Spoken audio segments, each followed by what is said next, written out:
நம் தமிழர் பண்பாட்டின்படி பொதுவாக திணைகள் அப்படின்னா ரெண்டு இருக்கு. ஒன்று அகத்திணை, இன்னொன்று புறத்திணை.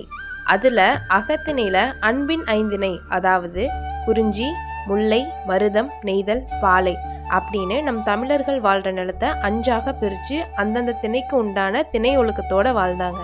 இதுதானே நமக்கு தெரியும். ஆனால் தொல்காப்பியர் என்ன பண்ணியிருக்காருனா அகத்திணையை 7ஆக பிரிச்சிருக்காரு.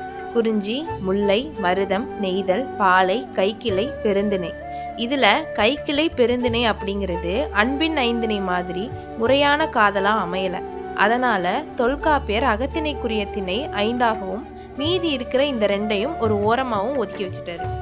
கைக்கிளை அப்படின்னா ஒருதலை காதல், பெருந்திணை அப்படின்னா பொருந்தா காதல். அதாவது காதலிக்கிறவங்களுக்கு வயசு ஒரு பிரச்சனையாக இருக்கலாம், இல்லைன்னா அவங்களால சேர முடியாத ஒரு நிலையில் இருக்கலாம். இந்த 2 திணைகளும் இப்படி ஒழுக்கம் இல்லாமல் அமைஞ்சதால இதை அன்பின் ஐந்திணையோட சேர்த்திக்கல. இந்த கைக்கிளை பெருந்திணை அப்படிங்கிறது தனியாக ஒரு திணையில வரலனாலும் மற்ற திணைகளில் இருக்கிறவங்களுக்கு வராதான்னு கேட்டால் கண்டிப்பாக வந்திருக்கு. குறிப்பாக முல்லை, மருதம், நெய்தல் நிலங்களில் வாழ்ந்தவர்களுக்கு இந்த மாதிரி ஒவ்வாத காதல் வந்திருக்கு அப்படிங்கிறத கலித்தொகை சொல்லுது. பொதுவாக நம் தமிழர்களை பொறுத்த வரைக்கும் களவு வாழ்க்கை அப்படிங்கிறது கற்பு வாழ்க்கையில தான் முடியணும்னு நினைப்பாங்க. அதனால தான் இந்த கைக்கிளையும் பெருந்திணையும் அன்பின் ஐந்திணையோட சேர்த்திக்காம தனியாக பிரித்து வச்சுட்டாங்க. இந்த கைக்கிளை மற்றும் பெருந்திணையை சேர்த்து திணைகள் மொத்தம் 7ஆக உள்ளது என்பதை தொல்காப்பியர் கைக்கிளை முதலா பெருந்திணை இருவாய் உட்பட கிளந்த எழுதிணை என்ப அப்படின்னு சொல்றாரு.